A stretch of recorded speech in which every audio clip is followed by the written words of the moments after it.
och välkomna till Felonius sällskapsspel.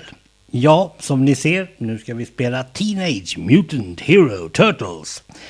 3D-spelet. Ja, det hette Teenage Mutant Hero Turtles i Sverige och i flera andra länder tack vare att ninjas, det var elakingar, det visste vi. Det här är ett 3D-spel och ett barnspel.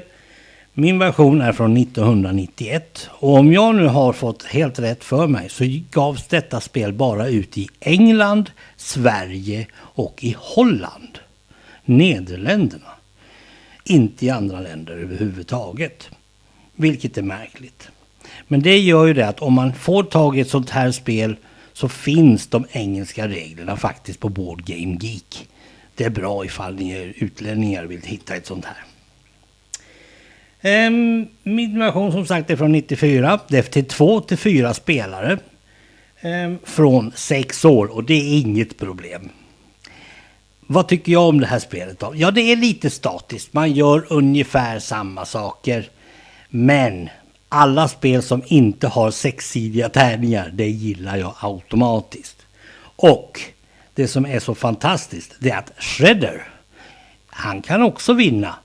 Han är nämligen eran motståndare och om ni misslyckas så vinner han. Det här gav mig inspiration att göra ett eget spel med en så att säga spelare som inte var en spelare. Jag gjorde ett bilhandlarspel som heter Hedliga Harry. Där Hedliga Harry själv faktiskt kan vinna om ni misslyckas. Ja, vi ska väl ta och titta på Teenage Mutant Hero Turtles. Det här spelet är annorlunda på mycket sätt. Här har vi då våra turtlar. De är här borta. Sköldpaddorna. Shredder ska givetvis stå här borta. Och hans, ja vad ska vi kalla dem för? Folk är här. På olika platser.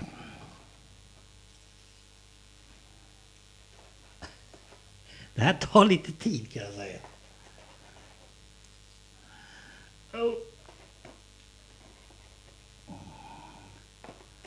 Så. Det är för att ni ska få se att det verkligen är tredimensionellt. Här har vi, vad ska vi säga, illaluktande vatten. Jag har inte kollat i reglerna vad det här är för någonting. Laserkulor är det såklart. Ska vi se, jag tycker jag var tvungen att ersätta ett par här med andra färger. Men det ska vara 5 kulor i varje sida i alla fall. Det spelar inte så stor roll hur många de är faktiskt. Och som ni ser så är mitt spel ihoptryckt här. Så att här får jag nog ta och lägga någonting under så att kulorna rinner ner. Sen finns det ett antal lock. Och under de här locken finns det hjälp att hämta, till exempel April. Här har vi någonting som vi måste bryta sönder. Här måste man slå 3 eller högre på tärningen till exempel. Här har vi pizzor. Det ger en extra tärning. Och tärningarna, det är alltså en 6-sidig tärning och en 4-sidig tärning. Och det är ganska sällsynt att man hittar ett spel med det. Kobabungarutor, givetvis. Men så här går det till. Om man hamnar på en ruta och får fram en av de här, då ska man möta den här personen. Och om den vinner så åker kulorna ner igen. Och när kulorna hamnar här så har Shredder vunnit.